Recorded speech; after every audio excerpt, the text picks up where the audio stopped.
દોસ્તો, અમારી ચેનલમાં તમારું ફરી સ્વાગત છે। આજે આપણે આવી ગયા છીએ કામનાથ મહાદેવ મંદિર રઢુ ગામમાં, જે ઘીના ભરેલા ઘડા માટે પ્રખ્યાત છે। અને આ મંદિર અંદાજે અમદાવાદથી 50થી 60 કિલોમીટર દૂર આવેલું છે। ખેડા ધોળકા હાઈવે ઉપર રઢુ ગામ આવેલું છે। જો તમે અમદાવાદથી આવતા હોય તો અમદાવાદથી એકદમ નજીક છે, 1 કલાકમાં તમે અહીંયા પહોંચી જશો। દોસ્તો, આ મંદિરની સ્થાપના સંવંત 1445માં આ ગામના જયસંગભાઈ હીરાભાઈ પટેલે કરેલી। પહેલાં અહીંયા નાની એવી ડેરી હતી।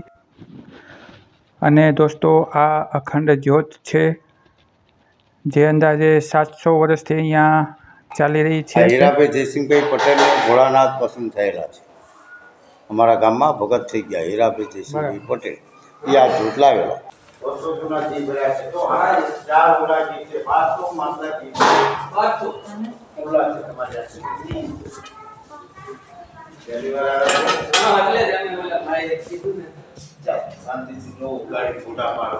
4 ઓલા છે માઈનસ, અને કાયમ હવન આલે છે। 40 કિલો ઘી ઓમાય કાયમ, કિલો 40 કિલો, 40 કિલો ભાઈ સારું। દર્શન કરો શાંતિથી, અને જમવાનું હોય તો પણ ચાલે છે જમવાનું। દોસ્તો, આ મંદિરની જે સ્થાપના કરેલી એવા જયસંગભાઈ હીરાભાઈ પટેલ, એમને એક વ્રત હતું કે અહીંયાથી 7થી 8 કિલોમીટર દૂર વાત્રક નદીના સામા કાંઠે આવેલ પુનાજ ગામમાં મહાદેવનું મંદિર હતું। ત્યાં દર્શન કર્યા સિવાય તેઓ કશું જમતા નહીં। તો એક દિવસ ભારે વરસાદ હોવાથી વાત્રક નદીમાં પૂર આવેલું, તો તેઓ 7થી 8 દિવસ ત્યાં દર્શન કરવા જઈ શક્યા નહીં અને ભૂખ્યા રહ્યા। તેથી મહાદેવે તેમને સ્વપ્નમાં આવીને કહ્યું કે તું મને અહીંથી જ્યોત સ્વરૂપે લઈ જા અને ત્યાં તારા ગામમાં મંદિર બનાવ। તેથી જયસંગભાઈ હીરાભાઈ પટેલ અહીં જ્યોત લેવા અને આ મંદિરની જગ્યાએ નાની એવી ડેરી બનાવી અને મહાદેવની સ્થાપના કરેલી। આ મંદિરની સ્થાપના સંવંત 1445માં કરેલી, એટલે કે 600 કરતાં પણ વધારે વર્ષ જૂનું આ મંદિર છે। આવા અહીંયા ઘીના મોટા મોટા 4 ભંડાર છે। દોસ્તો, આવા 4 રૂમમાં થઈને ટોટલ 1200 જેટલા ઘીના ઘડા ભરેલા છે। અને આ ઘી ક્યારેય બગડતું નથી કે દુર્ગંધ મારતું નથી। અત્યાર સુધીમાં અહીંયા ટોટલ જે 1200 ઘડા ભરેલા છે, તેમનો ઉપયોગ અહીંયા હોમ હવન અને જ્યોત જલાવવામાં કરવામાં આવે છે।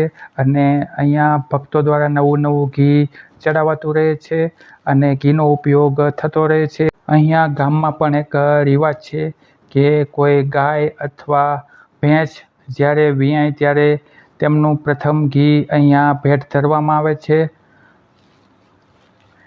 તમે જોઈ શકો છો કે ઘી એવું ને એવું દેખાય છે। અહીંયા ઘી ચાખવાની કે ઘીને અડવાની મનાઈ છે, ખાલી તમે જોઈ શકો છો। અહીંયાથી ઉપર જઈએ એટલે અહીંયા પ્રસાદીની સરસ વ્યવસ્થા કરેલી છે। મહારાજે અમને કહ્યું હતું કે પ્રસાદી લીધા વગર જતા નહીં, તેથી આપણે આવી ગયા છીએ પ્રસાદી લેવા। અહીંયા સરસ મજાનો શીરો, બટાકાનું શાક, દાળ ભાત, સંભારો, છાશ વગેરે બનાવવામાં આવેલ છે। અને આપણે હવે પ્રસાદી લઈ લઈએ। દોસ્તો, તો તમે પણ આ મંદિરના દર્શન કરવા જરૂરથી આવજો અને ઘીના ભરેલા ઘડા જોવાનું ચૂકશો નહીં। જો તમને અમારો આ વિડીયો પસંદ આવ્યો હોય તો વિડીયોને લાઈક, કમેન્ટ અને શેર જરૂર કરજો। અને આવા નવા વિડીયો જોવા માટે અમારી ચેનલને સબસ્ક્રાઈબ કરજો અને બેલ આઇકન પર પણ ક્લિક કરી દેજો, જેથી તમને અમારા નવા વિડીયોનું નોટિફિકેશન મળતું રહે। અને બધા દોસ્તોનો અમારો આ વિડીયો જોવા બદલ ખૂબ ખૂબ આભાર।